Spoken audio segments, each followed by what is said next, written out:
essayez de ne pas vous énerver. Alors qu'il y a une mauvaise racine dans votre vie, une racine d'un fait envers lequel vous ressentez une grande amertume depuis longtemps, et cette amertume continue à se manifester sous forme de colère. En effet, vous pouvez couper ces mauvaises... Restez avec nous dans Jouissez de votre vie.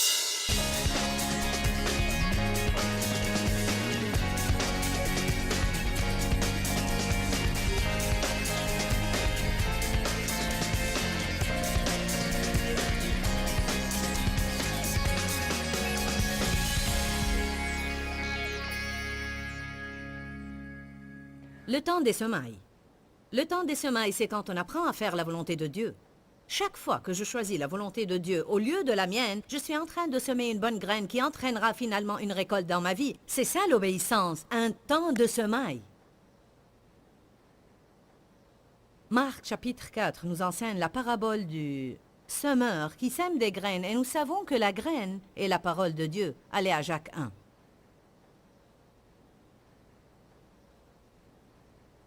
Il faut apprendre aux gens que le fait d'assister à une réunion et d'écouter la parole ne remportera pas la victoire dans leur vie. Vous devez rentrer chez vous et l'appliquer.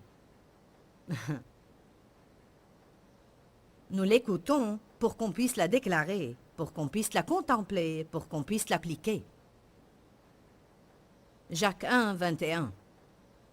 Débarrassez-vous de tout ce qui souille et de tout ce qui reste en vous de méchanceté, pour recevoir et accueillir avec un esprit d'humilité et de modestie la parole de Dieu qui a été implantée et enracinée dans votre cœur, car elle a le pouvoir de vous sauver. Mettez en pratique la parole, appliquez-la bien et ne vous bornez pas à l'écouter en vous trompant vous-même par de faux raisonnements contraires à la vérité. Combien de fois Dieu nous demande de faire quelque chose et notre pensée nous donne des raisons de désobéir bien que ce soit la parole de Dieu? Je sais qu'il faut que j'aille à l'église ce soir, mais... Alors, ce n'est pas qu'on ne sait pas que faire, mais il s'agit des choix qu'on fait souvent. Il s'agit de choisir de faire ce que nous devons faire, même si on n'a pas envie de le faire. C'est à ce moment-là que nous semons. C'est le temps des semailles dans notre vie. Qui passe maintenant par des temps de semailles où il a à obéir à Dieu et cela lui est difficile? Verset 23. Car si quelqu'un écoute la parole et ne la met pas en pratique, il est semblable à un homme qui regarde attentivement dans un miroir son visage naturel et qui, après s'être regardé avec attention, s'en va et oublie aussitôt qui il était. Verset 25. Mais celui qui aura plongé les regards dans la loi parfaite, la loi de la liberté, et lui a été fidèle et qui aura persévéré, dites persévérer. Et qui aura persévéré, n'étant pas un auditeur oublieux, mais se mettant à l'œuvre, voici maintenant ce que la Bible dit. Celui-là sera heureux dans tout ce qu'il fait durant sa vie d'obéissance. Donc, nous jouissons d'avoir écouté la parole, mais nous ne recevons pas les bénédictions juste pour l'avoir écoutée. Nous recevons les bénédictions lorsqu'on rentre chez nous et on la met en pratique. Franchement, je crois qu'il n'y a pas suffisamment de personnes qui appliquent la parole, surtout quand ça devient difficile. Allez à Jean 13. Jean 13 est un merveilleux chapitre dans la Bible dans lequel Jésus donne le bon exemple en lavant les pieds de ses disciples. Il nous demande d'accomplir des tâches qui peuvent paraître vraiment désagréables, des tâches déplaisantes, des tâches humiliantes, et être les serviteurs des autres. Verset 15. Car je vous ai donné un exemple, afin que vous fassiez comme je vous ai fait. Il a lavé les pieds des disciples. Il s'est humilié et il a lavé les pieds des disciples. En vérité, je vous le dis, le serviteur n'est pas plus grand que son Seigneur, ni l'apôtre plus grand que celui qui l'a envoyé. Verset 17. Si vous savez toutes ces choses, vous êtes heureux et bénis, pourvu que vous les mettiez en pratique et que vous les appliquiez. Ici, il le dit de nouveau. Je vous donne un exemple. Je vous donne un enseignement. Vous serez heureux et bénis si vous faites les choses que je vous demande de faire. Je pense à une dame qui m'a dit à la fin d'une de mes conférences une chose intéressante. La réunion était une sorte de festin. En effet, c'était une conférence de femmes et les gens étaient assis sur des tables de banquet et ils ont eu la chance de discuter ensemble, de manger, d'adorer et d'écouter des enseignements. Elle m'a dit, les dames avec qui j'étais assise à table lorsque j'ai écouté ce qu'elles ont partagé ce week-end. Et nous avons discuté ensemble, je me suis rendu compte que plusieurs d'entre elles ont vécu les mêmes expériences que j'ai vécues. Mauvais traitements, différentes sortes de refus. Et elle a dit, quand je les ai entendues raconter comment Dieu s'est occupé d'elles et ce qu'il leur a dit à travers les années, je me suis rendu compte que tout ce que Dieu m'avait dit, il le leur avait dit aussi. Tout ce qu'il m'avait demandé de faire, il le leur avait demandé aussi. Et j'ai reçu une vraie révélation. Notre seule différence était qu'elles ont fait ce que Dieu leur a demandé alors que moi non. Souvent, quand Dieu nous demande de faire des choses difficiles, on espère toujours trouver une autre solution. On pense toujours qu'on peut assister à une autre réunion et avancer pour qu'on prie pour nous. Et si on tombe sur le pasteur convenable, il peut prier pour nous et nous libérer.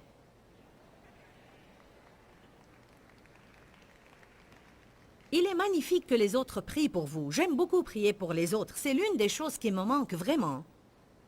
Car depuis que mes réunions se sont développées et depuis que Dieu m'a béni, je n'ai plus la capacité physique de prier pour ce grand nombre de personnes. Alors, j'ai choisi simplement de ne plus le faire. Et je n'aime pas ça parce que j'aime prier pour les gens et imposer les mains sur eux et sentir l'onction qui se transmet. Mais j'ai confiance que l'onction part d'ici et touche les gens et transforme leur vie. Il paraît que chaque fois qu'on passe à une nouvelle saison, on doit abandonner quelque chose ici. Amen.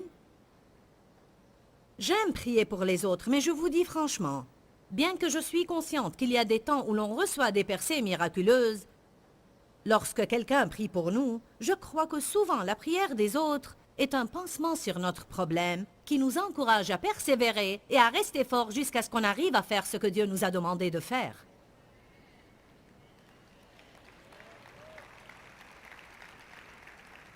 Je répète, nous avons besoin de prier l'un pour l'autre. Nous avons besoin de cela. Mais tôt ou tard, vous allez faire vos propres prières et vous devez chercher les versets par vous-même et réprimer le diable par vous-même.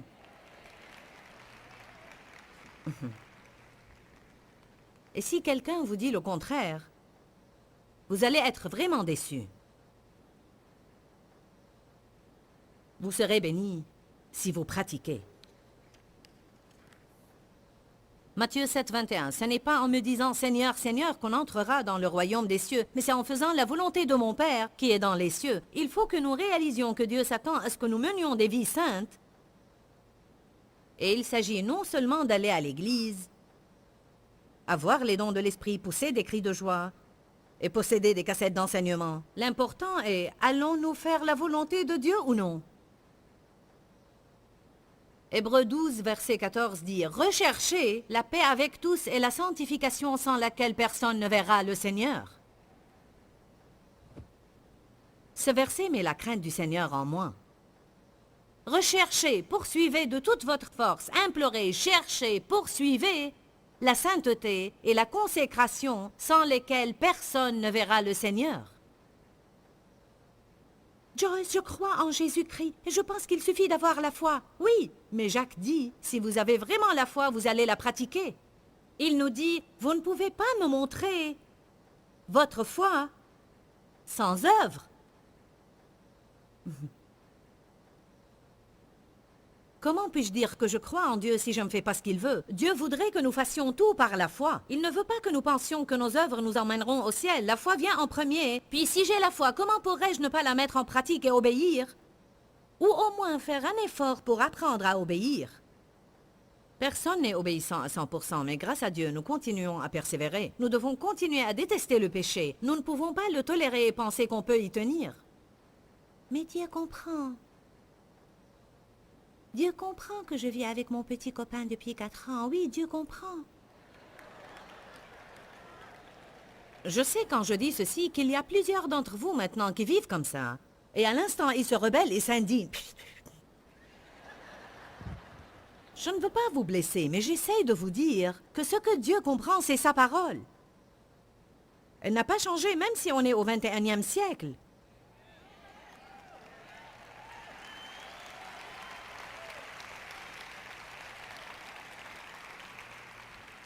Nous avons des problèmes dans notre nation parce qu'on n'a pas assez de prédicateurs qui enseignent la justice. Il y a des personnes qui nous enseignent comment nous pouvons réussir et comment nous pouvons avoir ceci et cela et ce que nous voulons. Je le prêche moi-même aussi, je crois en cela. Je crois vraiment que Dieu veut qu'on soit béni. Mais on doit aussi mener des vies saintes ainsi que des vies consacrées. Et on doit avoir la discipline, la maîtrise de soi et l'obéissance dans notre vie.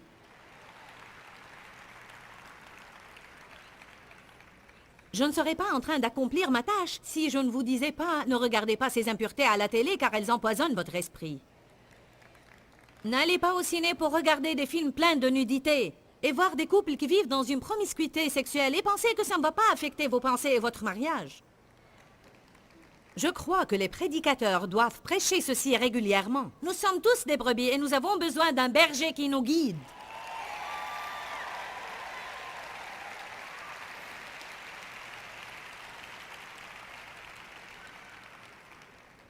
Dave parle souvent de notre nation. Et il y avait un homme qui s'appelait Alex de Tocqueville qui était venu de la France. C'est vrai? Et il voulait savoir pourquoi l'Amérique était si importante.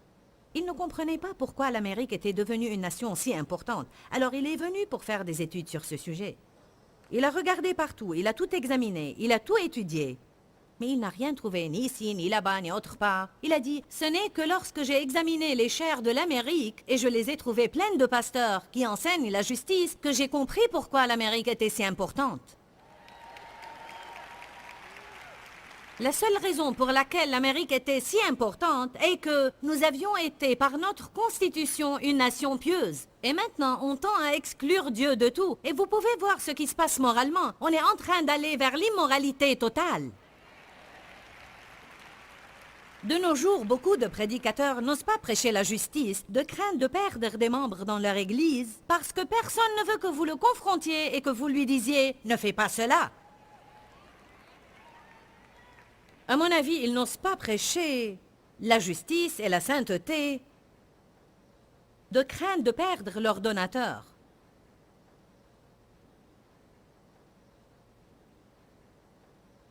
Je vais être responsable devant Dieu, et non pas quelqu'un d'autre. Je ne veux pas qu'ils me disent ce qu'il a dit aux prophètes. Si tu ne leur dis pas ce que je te dis, je te demanderai compte de leur sang. Je ne veux pas rendre compte du sang de qui que ce soit, alors je vais dire ce que Dieu me demande de dire.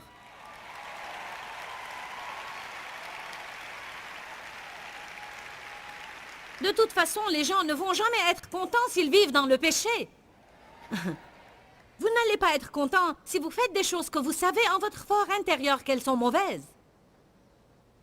Je ne crois pas que les gens doivent aller tous les dimanches à l'église pour s'y sentir confortables et à l'aise. Je crois qu'on a à leur mettre quelques épines dans leur nid pour les inciter à se lever et à s'avancer.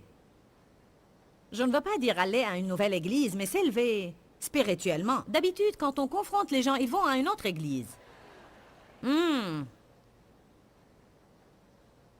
ne veux être engagé nulle part. Je veux juste voir où le Seigneur va me guider le dimanche matin. Notre mentalité charismatique nous transforme en vagabonds qui se déplacent d'un endroit à un autre. Ecclésiaste 12:13, on l'a mis sur l'écran. Vous n'avez pas à le chercher dans vos Bibles. Voici la version amplifiée du verset. Et vraiment, j'aime beaucoup cette version. Et c'est ce qu'elle dit essentiellement, et je vais vous le résumer. L'obéissance est l'ajustement de toutes les circonstances qui manquent d'harmonie dans notre vie. En d'autres termes, tout ce qui va mal dans la vie sera réglé par l'obéissance. Écoutez le reste du verset. C'est la racine de tout caractère. En d'autres termes, obéir à Dieu quand on n'a pas envie de le faire nous donne un caractère pieux dans notre vie. C'est la source de toute joie et c'est le premier devoir de l'homme. Qu'est-ce que cela veut dire? Savoir ce que Dieu veut de nous et l'accomplir. Le temps des semailles dans notre vie. Puis on passe à l'attente et le désherbage. Les mauvaises herbes grandissent toujours de nouveau. C'est pourquoi vous devez arracher leurs racines. Il ne suffit pas de se débarrasser des mauvais fruits, vous avez à chercher les racines de ces mauvais fruits. En d'autres termes, peut-être vous avez de la colère et vous vous énervez de plus en plus en plus. Et vous essayez de ne pas vous énerver, alors qu'il y a une mauvaise racine dans votre vie. Une racine d'un fait envers lequel vous ressentez une grande amertume depuis longtemps. Et cette amertume continue à se manifester sous forme de colère. En effet, vous pouvez couper ces mauvaises herbes autant que vous voulez. Mais ce que vous devriez faire, c'est arracher leurs racines.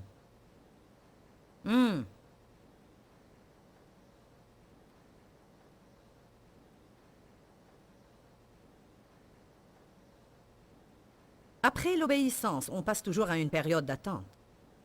Écoutez, Genèse 8, 22 dit « Tant que la terre subsistera, les semailles et la moisson ne cesseront point. » Les semailles et la moisson, vous devriez la lire comme ça. Tant que la terre subsistera, il y aura des semailles, un temps et un temps. Puis la moisson. Vous savez quand les gens lâchent? Dans l'attente. Et après avoir survécu la douleur du labourage et avoir enduré les semailles, nous aurons maintenant à attendre. C'est ce dont on parlait ce week-end. Les gens ne savent pas bien attendre. Même quand on fait ce qui est juste, on s'attend à des résultats immédiats. Vous savez ce que j'ai appris? Ce n'est pas une seule erreur que j'ai commise pour finir dans le désordre où je me suis retrouvée il y a 27 ans. J'ai vécu une vie pleine de stupidité.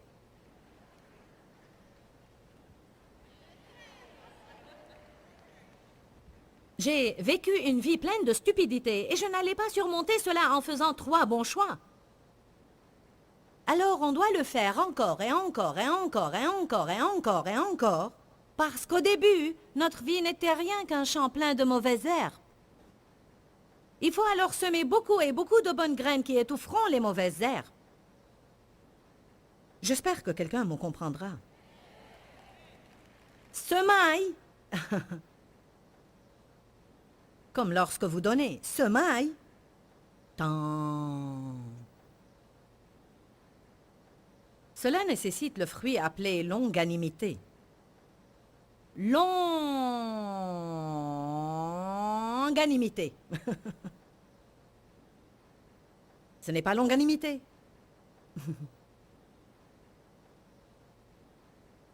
Longue, plus longue que je ne le voulais. Longue, attendre, désherber et attendre et désherber. Qu'allons-nous faire, Seigneur? Arracher les mauvaises herbes du jardin.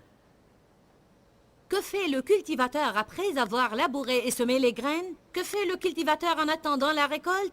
Il désherbe, il arrose. Il désherbe, il arrose. Il désherbe, il arrose. Il arrose, il désherbe. Il arrose et il désherbe.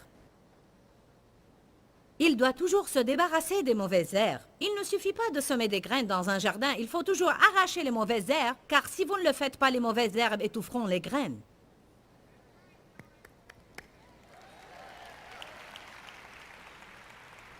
Vous pouvez assister à toute cette conférence ce week-end et vous pouvez avoir la graine de la parole de Dieu semée en vous.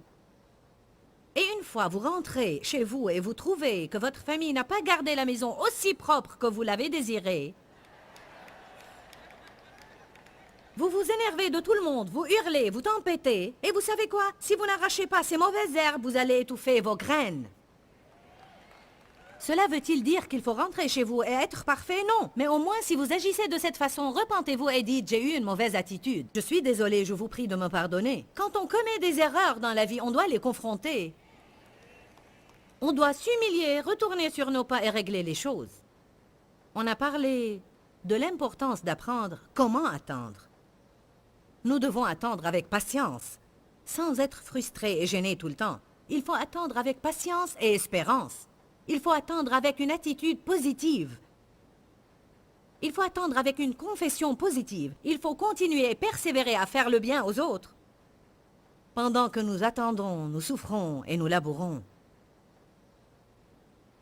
Comptons sur Dieu pour nous donner la récolte, et non pas sur les hommes. Durant cette période de désherbage, Dieu nous confronte concernant beaucoup de petites choses. Ne pensez pas que les petites choses ne sont pas importantes. C'est là le problème. Certains ne font pas attention aux petites choses. Je crois que c'est en ces petites choses que Dieu est intéressé le plus. Je ne m'inquiète pas à l'idée que vous sortiez d'ici et dévalisiez une banque. Ce sont les petits renards qui ravagent les vignes. Si nous sommes fidèles en peu de choses, il nous confiera beaucoup. Il confronte nos petites attitudes qui sont nuisibles à la moisson. Il confronte nos petits compromis qui sont nuisibles à la moisson. Il confronte notre atermoiement qui a l'air d'être une petite chose, mais il cause de grands dégâts dans la moisson. Il confronte notre paresse et nous rappelle qu'arracher les mauvaises herbes requiert un travail dur. Durant l'attente, nous serons enracinés et fondés dans les choses. On a à être enracinés et fondés dans l'amour de Dieu. On a à être enracinés et fondés dans lui. Et nous avons besoin de savoir qui nous sommes en Jésus-Christ.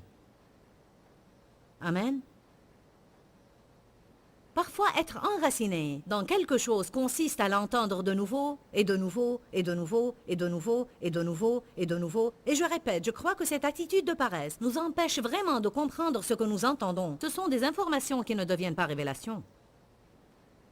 J'ai fait une étude biblique avec un couple afin de les aider à surmonter la peur dans un certain domaine. J'ai passé 1 heure à partager avec eux le mieux que je connais à propos de la peur. Et finalement, je leur ai dit, vous avez besoin de prendre les références que je vais vous donner et vous devez chercher chacun de ces versets. Vous devez les lire à voix haute, vous devez les réécrire à la main, vous devez méditer dessus. Le jour qui suit, vous devez tout refaire de nouveau. Le jour d'après, vous devez faire de même. Et vous devez chercher d'autres versets en rapport avec la peur. Car le fait que je les cite à quelqu'un ne veut pas dire nécessairement qu'ils vont être enracinés au fond d'eux. Les choses ne se transforment en révélation que lorsqu'on les répète au fond de nous. Et quand nous faisons ceci, elles deviennent enracinées en nous. La parole s'enracine en nous. Et vous ne pourrez jamais récolter une vraie moisson en n'importe quelle chose, sauf s'il y a des racines. Écoutez ceci. L'arbre chinois, le bambou, n'apparaît pas du tout au-dessus de la terre et n'est pas visible tout au long des 4 premières années. Il développe de grandes racines étendues et profondes.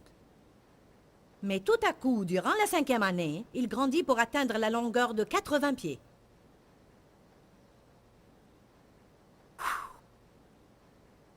S'il n'avait pas des racines étendues et profondes, il n'aurait pas pu supporter ce développement. Dieu a préparé de grandes choses pour certains d'entre vous.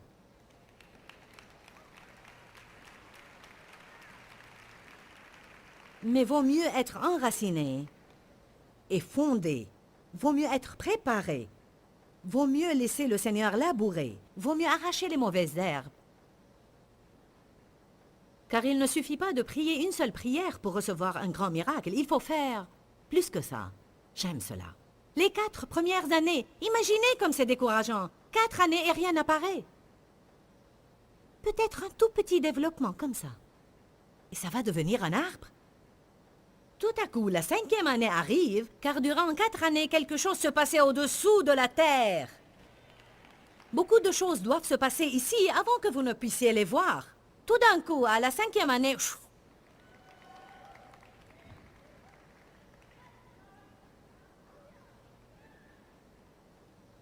Ayez confiance en Dieu en attendant et en désherbant.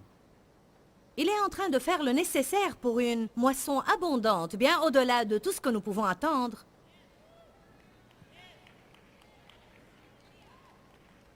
Dans notre vie. Alors, c'est quoi la moisson? Il est temps de parler de la moisson pour quelques minutes avant de terminer. La moisson, c'est quand les désirs de votre cœur se manifestent. Vos enfants changent.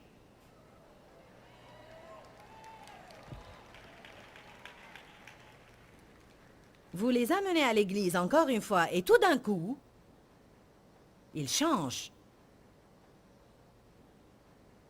Ils étaient toxicomanes et alcooliques et ils faisaient toutes ces choses. Et soudain, ils vous disent, je ne peux plus vivre comme ça. Aidez-moi. C'est quoi la saison de la moisson?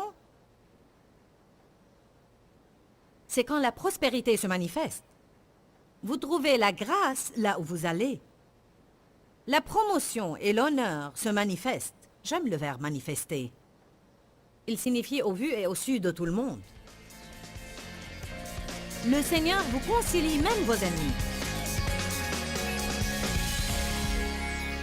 La parole de Dieu est une épée à 2 tranchants.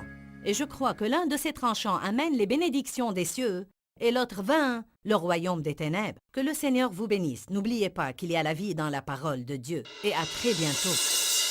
Dis-leur que je les aime.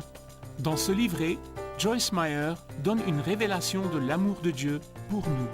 Pour obtenir ce livret gratuitement, écrivez-nous à Joyce Meyer, boîte postale 40095-6300 Larnaca, Chypre. Ou bien visitez notre site web www.joycemeyerme.org/fr.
tôi xa quê